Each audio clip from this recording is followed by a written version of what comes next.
Okay, before I move off, I have the pleasure of introducing our keynote speaker, who is Linda Darling Hammond.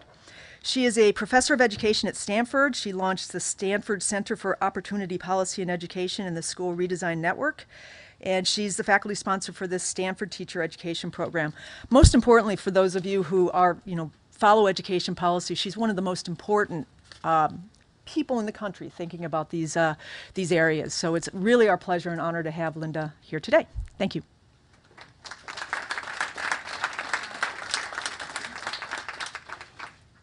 It's great to see you. There are a lot of people here who I have worked with in many ways over many years, including what is a particular joy is some people who used to be students in the STEP program, the Stanford Teacher Education Program, who are now teacher educators. So that's a particularly fun evolution. So I was asked to sort of start us off thinking about this question of teaching in the 21st century and the role of technology, but really I want to back up from that and talk about technology for what? What is the whole 21st century question that we're dealing with? This is not going to be new to you. You've been thinking about this for a long time. Hopefully it will recall some thoughts and spark some thoughts and help us think about some ways in which you can share your experiences and knowledge with each other throughout the day. But you know that there's this enormous pressure on schools to change, and a lot of that comes from the changes in the society, in the economy. In 1900, when the schools that we essentially are still working with today were developed, between 1900 and 1920, 5% of the jobs were knowledge work jobs. By 2000, about 70% of the jobs required specialized knowledge and skill beyond the level of high school. So teachers are being asked to teach most kids for the kinds of learning that they were expected to teach only a few kids for in the past, right? So the challenge of schooling is changing, the challenge for teaching is changing, the mission of just getting through the book or covering the curriculum is being replaced by an expectation that teachers will in fact ensure learning for all students, much harder, much more challenging, and much less effort has gone into the question of how do we redesign schools than the question of how do we move teaching, and the two have to go hand in glove. And in that mix also are the issues of what are the forces that are holding schools in shape. Testing systems, curriculum systems that themselves were created in 1900. In fact, I was talking to somebody yesterday about the California A through G curriculum system, which is right out of the handbook of the Committee of 10 in 1893. And it has not really evolved in the last 100 years. So while we're saying schools should have more courses in technology and biotechnology and this, that, and the other thing, we're really constrained from doing that by a lot of the forces that are in place in policy. So I just want to acknowledge that, because I think it's too often the case that we talk about how teachers should do a bunch of things that the system doesn't actually encourage them much to do. So we have a whole reform agenda in front of us, and I hope we'll be able to undertake that in this state from many, many angles. The purposes of schooling, of course, have evolved from sort of in the medieval age, when it was really about just sort of teaching people the Bible or whatever the holy book was that they were engaged in learning. In the industrial age, helping people learn to do the same things over and over again in routine situations, increasingly in the factory rather than on the farm. And now, of course, we're being asked to prepare people to become much more motivated and self-reliant, to themselves manage their own thinking and learning and participation in these globalized contexts with all of the technological advances. And so what we've seen, of course, is this huge change in the demand for skills. And this is U.S. data, and it basically just shows that the expectations for acquiring non-routine interactive skills have skyrocketed. Non-routine analytic skills, and there's been a huge decrease in the demand for routine skills, whether they're manual or cognitive, or for that matter, other non-routine manual, which would be more like apprentice guild trades. But the dilemma for schools, of course, is that the skills that are easiest to teach and test are also the ones that are easiest to digitize, automate, and outsource. And so that's the sort of social context within which we find ourselves. And of course, expectations for learning are changing all around the world. This particular slide, if you have good eyes, you can see that at the bottom it says Chris Wardlaw, who was the deputy minister in Hong Kong at the time that this I ripped this off from him. And it says mathematics in Hong Kong, China, improving on being first in PISA. So that just gives you a little sense of the competition, the sense of competition around the world that is driving reform in all kinds of countries. And you've seen lists like this many times before, that there are new expectations for learning, and these include things like the ability to communicate, adapt to change, work in teams, solve problems, analyze, conceptualize, reflect on, improve performance, manage oneself, create, innovate, and criticize, learn new things at all times, cross specialist borders. And in fact, in Hong Kong, they have completely turned around their examination system, which was a traditional sort of blue book essay examination system. All of the assessments now are online, but most of them are moving to become school-based assessments, which ask students to design and complete science investigations, to undertake and write up research papers of various kinds, to engage in portfolios, investigations, et cetera, et cetera. They're moving away from the traditional forms towards what they say actually reflects these kinds of understandings. And they've come to our universities, both from Hong Kong and Singapore and other places, and said to Harvard and Princeton and Yale, if you had kids who could do these things, who had done these kinds of assessments, how would you evaluate them for entry? They've gotten great quotes from the admissions officers of these universities saying, we would really want students who have done these things and have these skills, and they go back and show them to parents and say, see, this is why, in fact, we need to change our assessments. So just to note that this is really moving in many parts about the world. Now, here's what we're dealing with in the United States. You'll recognize this NAEP 8th and 12th grade science item, or what we have been dealing with. I won't ask you if we had the little clickers, but we're not allowed to be plugged in when we're at Google, so you can't have the clickers. But if we had those, yeah, we can use old tech. I can ask you whether it's A, B, C, or D, but what I usually, this is a very highly educated audience, I'm sure you'll get it. But generally I get almost an even distribution across the answers, which means that most people don't remember this particular fact. An open-ended item on the old NAEP is a hamburger an example of stored energy? Explain why or why not. We're, in America, we just love hamburgers. It's almost the only open-ended item that was on this version of the NAEP. But it's a one-sentence, one-word answer with a one-sentence explanation. And if you go back and ask how many of these expectations for learning are reflected in that kind of an assessment item, let me just ask you, which ones are reflected?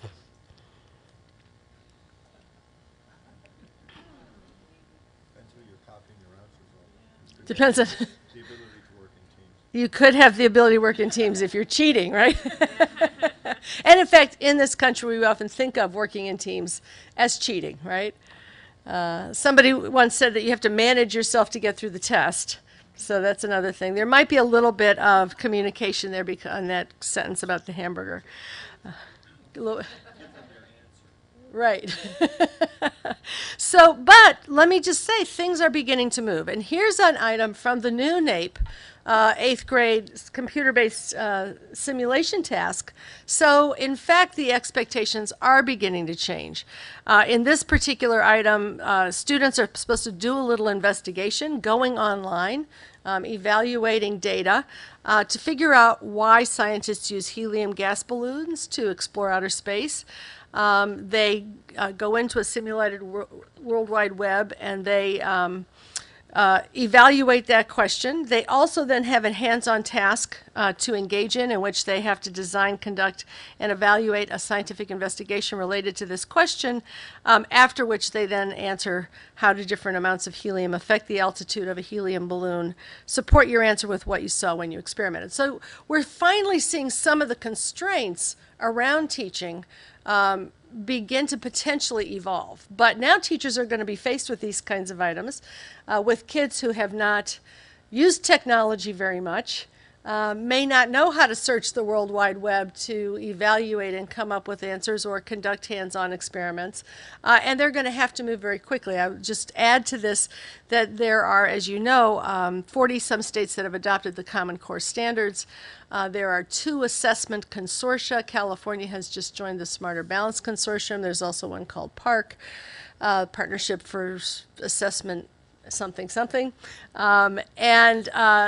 but most states belong to one of those 2, and they're going to be evolving assessments in this direction as well. So some of the constraints that people have felt about sort of keeping their teaching bounded by what they need to teach for the test are going to begin to evolve, and there's actually the opportunity for some of what you teach to be more effectively used in the classroom. And of course, we know that the nature of the teaching has to evolve. So just to remind us of what we often thought of 20th century teaching as constituting, Maggie sort of referred to this already, you can controlled House of Representatives remember in an effort Ferris to alleviate Bueller's the effects of the anyone the Great Depression, passed the anyone a tariff bill, the Hawley-Smoot Tariff Act, which anyone raised or raised tariffs in an effort to collect more revenue for the federal government. Did it work? Anyone know the effects? It did not work, and the United States sank deeper into the Great Depression. Now, technology won't actually save this. There's there's more to the issue than just the nature of the delivery. It is possible, for example, and some of us have seen this as we've been evaluating the uses of technology, to replicate the level of boredom that is experienced in this classroom with technology as well. With videotapes of teaching that are unimpressive and assume sort of a transmission mode of teaching, with online workbooks that sort of carry kids through. So the features of this that we're concerned about as we move towards a 21st century model are also the conception of learning that's embedded. And so it's not just who it is and what they're saying, but it's the conception of learning that's here.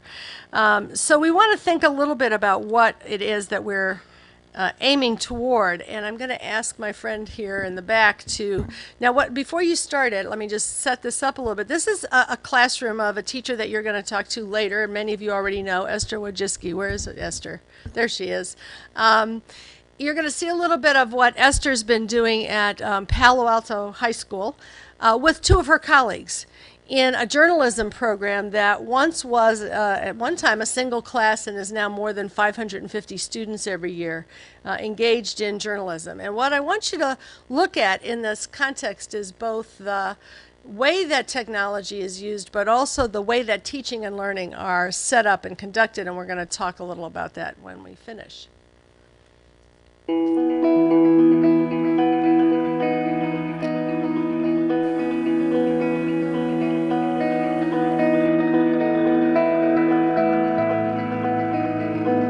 Something like there is or there are, those 2 words, that is super boring, and people are just like not going to read any further.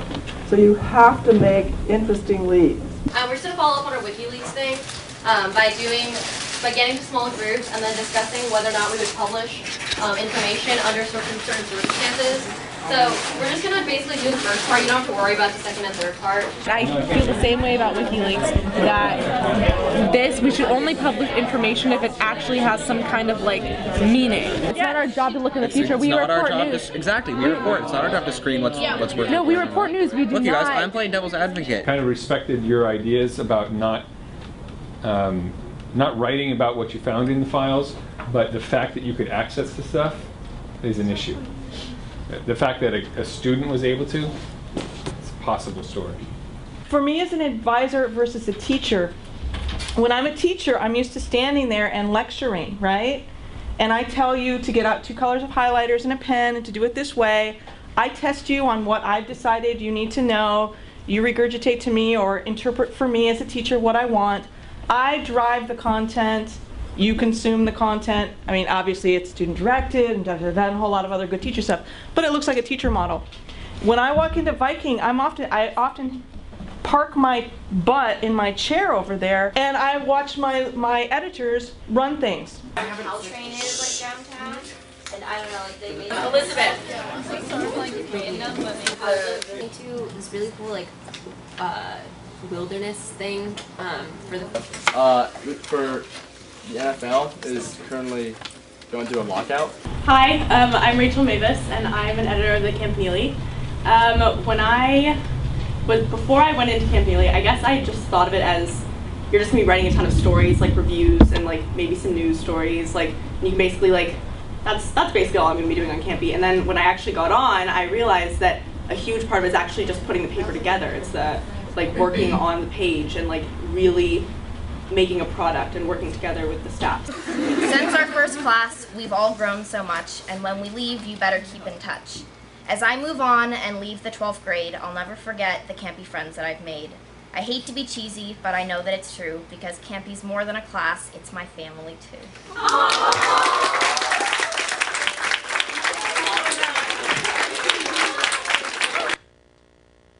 So just a little glimpse, but let's just take a second and kind of talk about what are some of the features of the classroom and the way that technology interacts with those features that create the opportunities for those learning expectations that we looked at earlier to be fulfilled. What did you notice that stood out?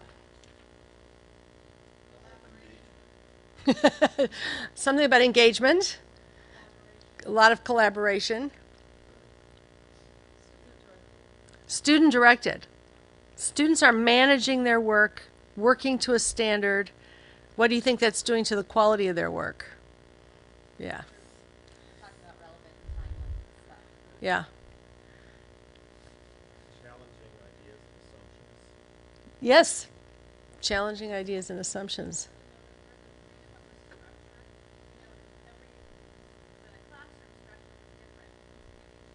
Yeah.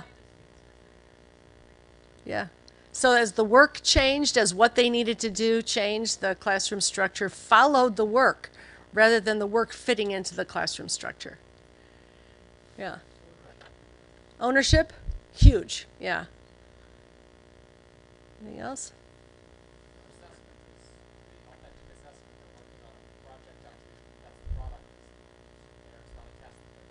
Right, right. Which of course then has its own motivation associated with it, right? Anything else that you particularly? Yeah. Arguing different points of view. Yep. Engaging with each other. Yep. Yeah, it's actually meaningful. Old and new media. Yep, absolutely. You know, papers and pencils, you know, all the way to sophisticated cameras and computers and the technology embedded in the purposes of the, you know, it's being used to accomplish all of these other goals. Yeah.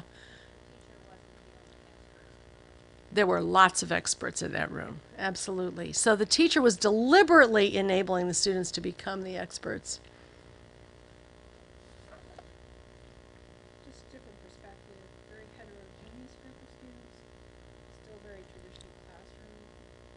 And it seemed to me like many of the students are very comfortable culturally with this kind of an interaction. I'm not sure that all students would be comfortable right off the bat with that change in the role of the teacher as authority figure, possessor of all knowledge, etc. Right. Well, when Esther talks later, you can ask her how they help the students become comfortable with that change in the role of the teacher.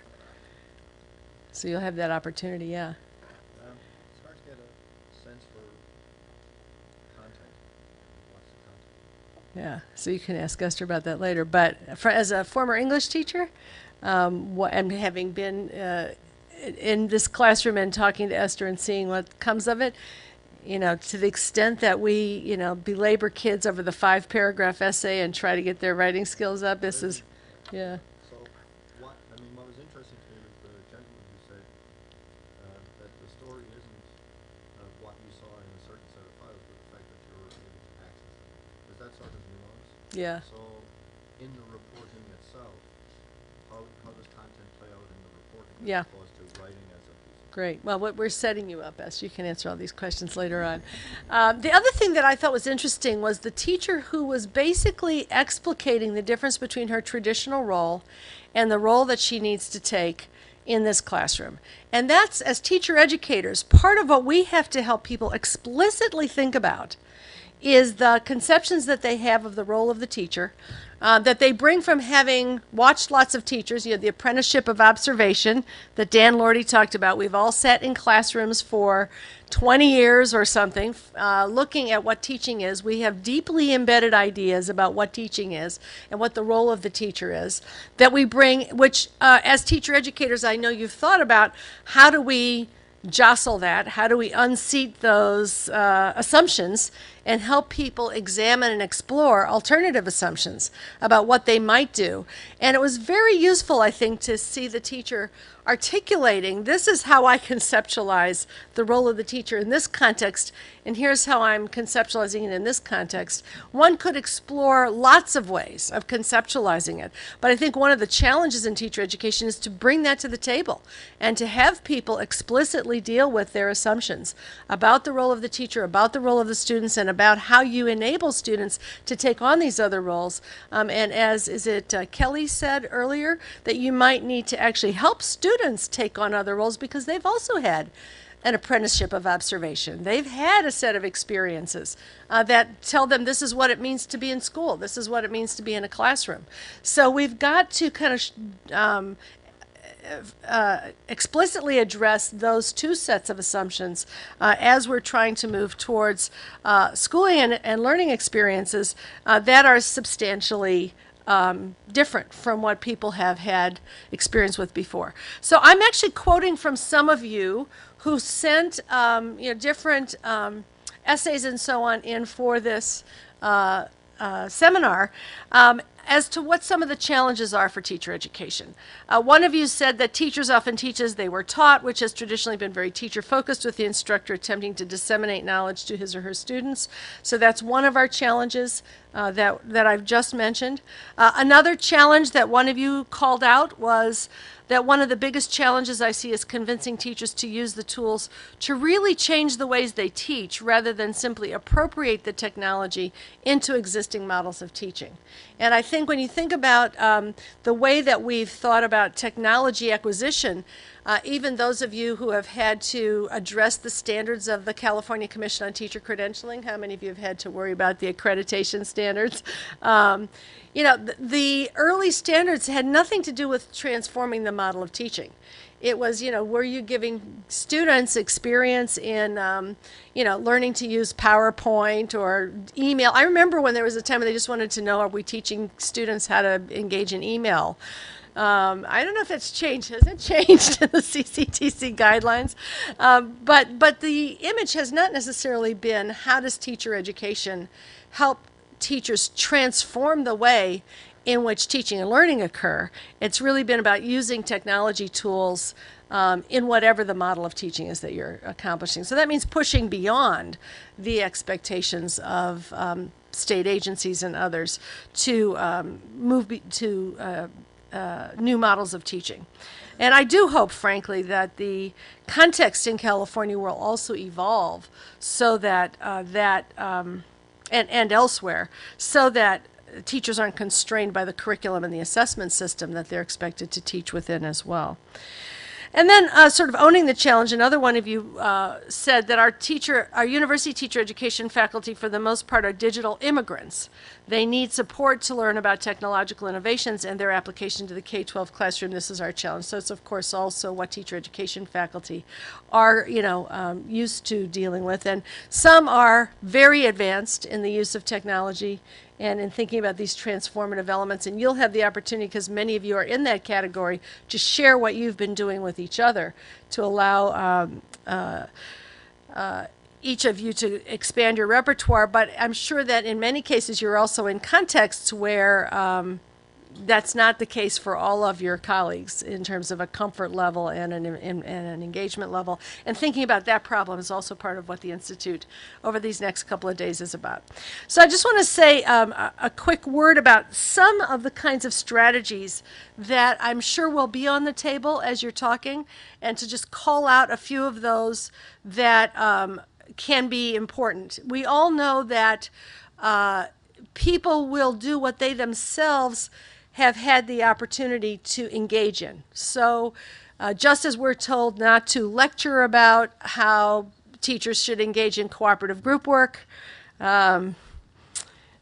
we also need to figure out how to enable the kind of inquiry opportunities that we just saw in Esther Wojcicki's classroom to occur in the teacher education classroom. What teachers experience in their teacher education context enables them to take those experiences to their students. So thinking about how to use inquiry opportunities in the teacher ed classroom where students are using technology to find information, to aggregate information, where they are using technology and other tools to solve problems of practice so that they see how that can work for themselves. And then can bring that to their students is always part of it. I mean, we all know that exemplifying what we want people to learn is part of the process of ensuring that they have an experience to do it. Dewey talked early on about experience in education. You can't tell people to do things they haven't experienced and expect them to be able to do it. So I think that's, one piece of the challenge. Sharing innovations across teacher education courses, figuring out ways to allow for the explication across the faculty of what people are doing in their different contexts. Depending on the kind of setting you're in, you may already have ways by which faculty are sharing what they're doing with each other, but in most universities, that is not a common experience. In most universities, professors are doing their own thing. They're not necessarily sitting at a faculty meeting and sharing their syllabus with each other, sharing their tools with each other, sharing their assignments or assessments or activities. And I think creating ways that can happen, you may find that there's a lot going on that, in fact, can allow people to expand their repertoire that people didn't even know about. I know that's always been my experience when I get the opportunity to peek into my colleagues' classrooms. When I was at Teachers College, Columbia University, we had, somebody had an insight at one point that at each faculty meeting somebody ought to share their syllabus and walk through some of what they do and share some of the more exciting activities they did. And it was the most eye-opening thing that had ever happened in that faculty, and I've discovered that it rarely happens in others as well. So think about ways to allow people to begin to share what they're doing across courses. Just as teachers in high schools and middle schools and even elementary schools are using their own students as purveyors of technology, we can use our teacher education candidates to co-teach, to be digital natives with teacher education faculty to say, how should we think about using technology in these contexts? And as we saw the expertise of the students in that classroom, our own students can be part of the expertise that enables teacher education faculty to move forward in their own uses of technology. And I think we need to think about that flip that Maggie was talking about earlier, the flip partly being that the students are the experts. Sometimes it's the students in the K-12 classrooms, and sometimes it's the teacher education candidates who've thought a lot about infusing technology, using technology for purposes of learning and teaching that we can help bring into. I think it'd be great if every course in teacher education had a digital native expert attached to the course in one way. It could be one of the members of the cohort or someone else who can help us think creatively about that. One of the things we've learned is that teaching about technology use generically doesn't work. So it has to be about what can you do in the service of teaching your curriculum in your content area.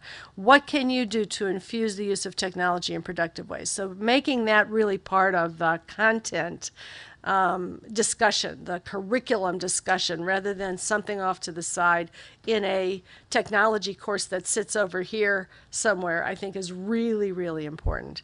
And then finally, this is, I think, the most challenging but most important piece, is to find and create partner settings in schools where teachers can see 21st century practice in practice. Finding those places where the student teaching experience, where the practicum experience is in classrooms that model what it is we want candidates to learn and experience. Quite often in teacher education, this is sort of the challenge I think we've all taken up. Student teaching has been about sort of asking people in schools, do you have any classrooms we can use for student teachers? Is there anybody who will volunteer to take a student teacher? Sometimes the principal will say, oh, that teacher needs a lot of help. Can we give them a student teacher? Et cetera. People are nodding. We've got to turn that around. One of the first things I did when I came to Stanford was, because we had not really developed practicum settings, and that was a very major weak spot, was to go out to, I went to about 200 classrooms, and I looked at where there were people who were practicing in the way that expressed what we were trying to accomplish. Where were there schools where people were willing to go on a journey with us to develop practice together? And now there are a set of professional development schools that work together where we do most of our placements.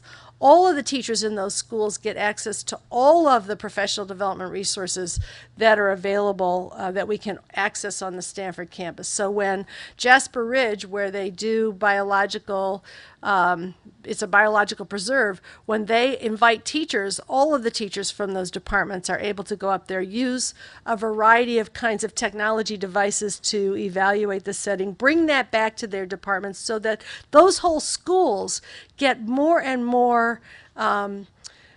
experience and opportunity to become state-of-the-art settings for teaching for all of the teachers, which then allows them to become state-of-the-art settings for the placements of student teachers, which allows us to have a continuum of learning where over time we're building the contexts within which teachers can learn to teach in the ways we want them to be able to move the profession forward, rather than being stuck in classrooms that reflect the expectations of the past. And so I think all of us are going to have to continue to engage in this process of trying to build practice in the field, find practice and build practice that allows teachers to be in classrooms like the one that we saw and others like those, and use the resources of our universities to enable schools to move in that direction. One of the things that's really cool about the Professional Development School Network that we're working with now, I know many of you are doing this as well, we've learned this from other universities, is that they are now in a network with each other. And they can go visit each other's schools and do grand rounds to see what the most innovative practices are and then share those with each other. And that also creates a system for learning. So I think that at the end of the day, as we think about this challenge of moving teaching forward, it's not just about the technology tools, it's about the nature of the teaching and learning. And it's about figuring out how to help people have that experience that allows them to grow. Thomas Jefferson once said that man is an imitative animal. This quality is the germ of all education in him. From his cradle to his grave, he is learning to do what he sees others do. So I think our challenge is to create the context in which that seeing and that doing can happen. As soon as we're allowed to plug in again, you could begin that journey. Good luck. Have a great opportunity over the next couple of days. And I look forward to seeing what comes of this when we get to display the innovations you've undertaken in the years to come. Thank you.